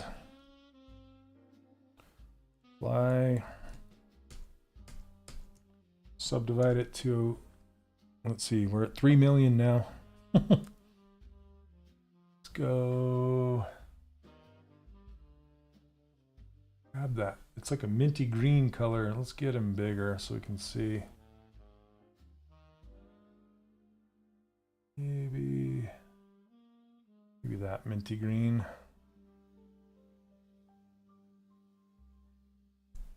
I don't think I'll have a chance to get to the corn. I might.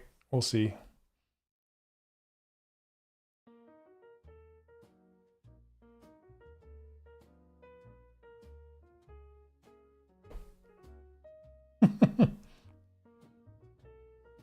Loves it.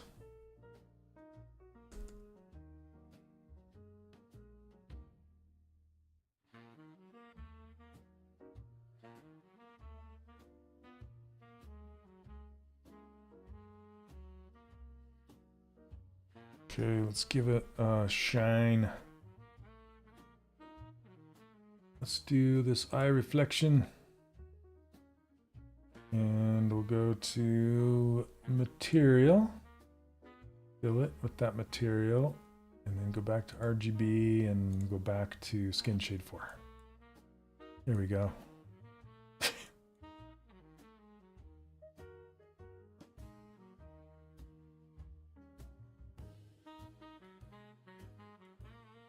What did I do? Completely forgot about using snapshot. What do you mean snapshot? Are you talking about spotlight?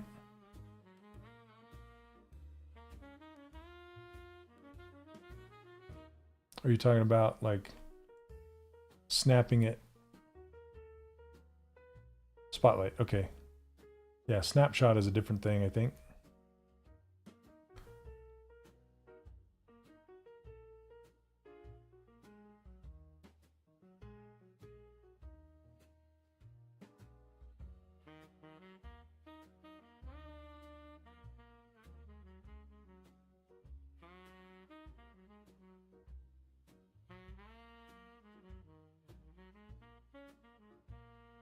Don't have enough geometry to really paint this in here. Put them in perspective and turn that down a little bit. That's how much you forgot it. You forgot what it was called. Okay.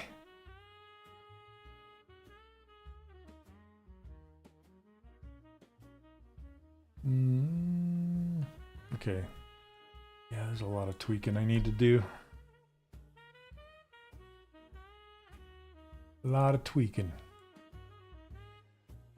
Okay, I want to kind of bring this in.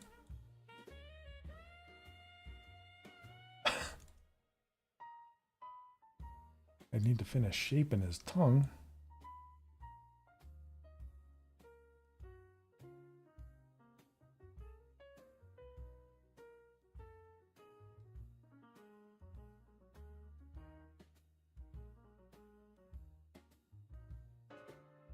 Kind of a weird color. I don't know if I like that color. And then his bottom teeth are very narrow. I might make them wider.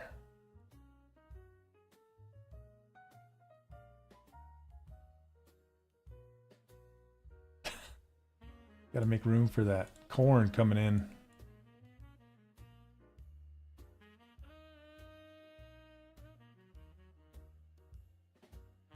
And then we can put a little zoop down the middle. Little zoop. Just enough to make it look like a tongue. All right. I really like Wexter's idea of making him roll forward and backward. Okay, let's let's try and block that corn in really quick. I don't know.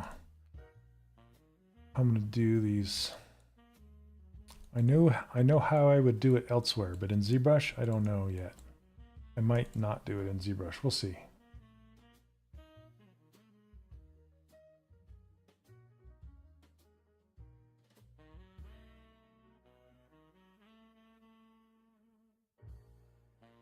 Yeah, I want to like raise his legs so they curl up even more, and then round out his bottom so he can roll around. Funny. That's funny right there.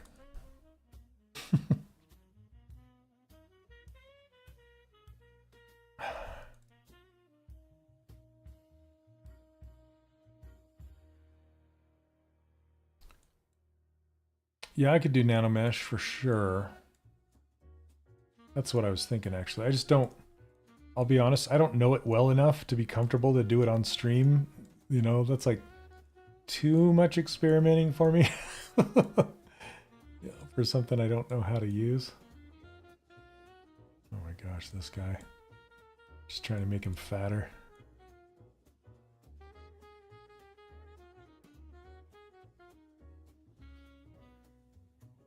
Okay. Yeah, I'll like curl those legs up. Then with that tail, again, I know how to do it elsewhere, but in ZBrush, I'm trying to think. You really want to see the struggle? Oh, goodness. Yeah, I don't know if I have time for the struggle. That's the problem. Okay, I'm going to save this. Save. Array mesh. She told me to look it up on YouTube. That's kind of where I'm at. I'm a work lazier, not harder. Oh, goodness.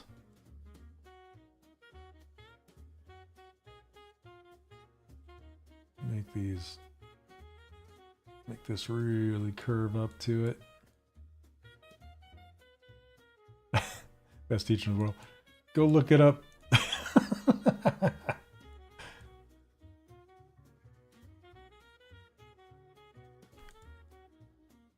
Why can't I see other people's comments? So I'm streaming to 2 places. I'm streaming to Twitch and YouTube. Use Helix for the tail. Is that's just in regular primitives, right?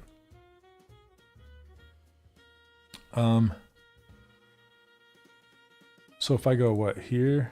No. I'm trying to remember how. Because I need to make a new tool and then go get a primitive.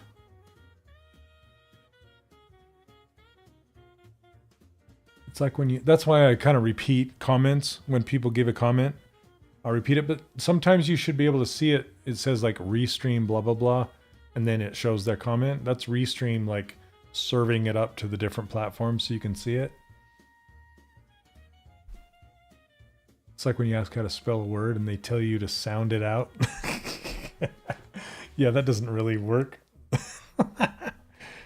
Because the English language is so jacked up. What software are you using for the hand? It's called Spud Arm. Yeah, like potato, like spud arm. Yeah. Okay, let's see. And it's just a green screened hand that sits behind my ZBrush that I use. And it's just being overlaid on the top in OBS. Okay, let's see. Man, why can't I remember how in the world... can you tell me how you're doing hand animation with cursor? I want to see this. Yeah, just look up Spud Arm. You have to open a new tool to use the primitive function. That's what I was saying. Like a new tool. I'm trying to remember. Like I can say make. Okay, I'm gonna try this. Make Polymesh 3D, which makes a new tool. Right here, and then do. I think I can do append. Is that true? And I can do, hold on a second. Append, and then I can pick it. There it is, helix. Okay.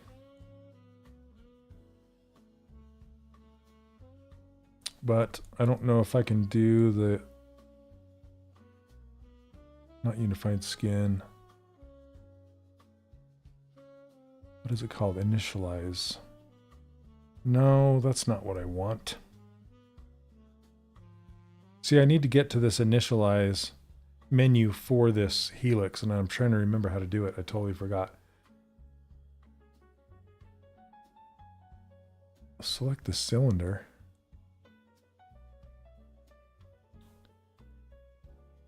Like up here? There it is. Okay, got it. Thanks. Okay, here it is. There we go. Coverage. I don't need that much coverage. Maybe this much. Radius. I want to go from... Oh, this is opposite way. Need to go opposite way. Like this. And then for the profiles, good. A Z offset. Coverage.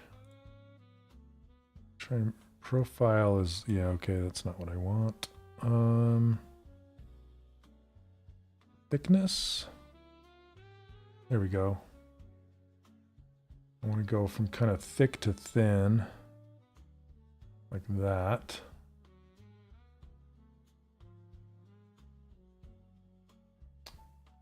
Okay, and then maybe radius not so pointy at the end. Maybe like that. That's a good one. All right. Now I can do, go back to my piggy and say append.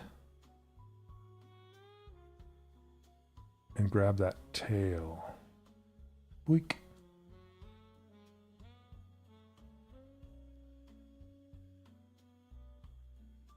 And then put it in place. Zoo.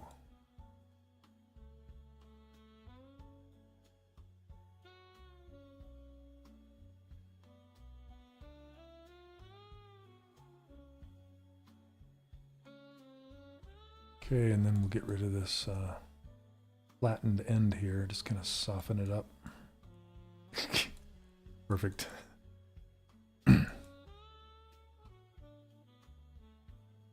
I'm learning ZBrush the last 3 years. I learned everything technical and functional of it, but missed the most important thing, anatomy. Struggle, yep.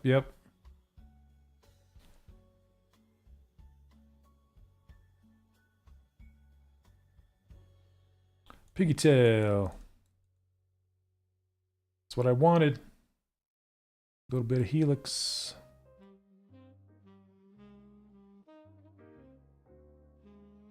Okay. I'm going to save this, and I think I'm going to wrap this up, you guys.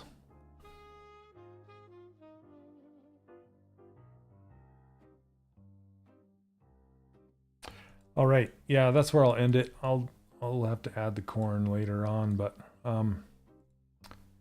yeah, thanks so much for watching, everybody. I appreciate it. And as usual, I give these brushes and this user interface and my ruler file. I give all that away for free over on my website, 3dcharacterworkshop.com. You check that out. I also teach anatomy over there. Entertainment jerk. Let's see if it'll open up now, by the way. Let's see. Come on, open. Don't just sit there. I can't even log out. Give me 1 second. I guess I want to try something. I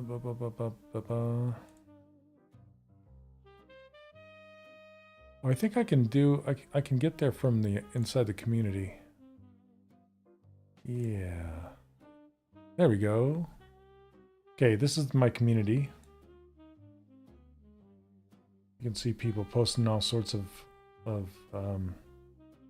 characters, including some anatomy stuff. But you can reach the course library, and of course it's white in here too. Why? I don't know. It's not a good look. All right. Anyway, I don't know why it's working, but I do teach anatomy in there, lots of it. I've taken class from Rafa Academy, but I would love to work for you in any manner, assist for the classes or something. Well, I don't really hire people. I just teach my courses. So if you're interested, you can check it out over there. Yeah, I appreciate it. All right. Anyway, yes, and I also teach courses over there, or a course. I have one course that has many courses inside of it. So if you're interested in learning this kind of stuff, Be awesome. You joined last month. Oh, awesome. Great. Thanks. Sweet, sweet, sweet. All right, guys. Have a wonderful rest of your week, and we'll catch you all next Thursday. And if you want to catch me live streaming over on my channel, you can check it out in the description. It's 3D Character Workshop on YouTube. All right, guys. Thank you. Take care. Have a wonderful day. Thanks, everybody. Thanks, Neil. We'll see ya. Thanks, Leonard. See you later. See you, Mark.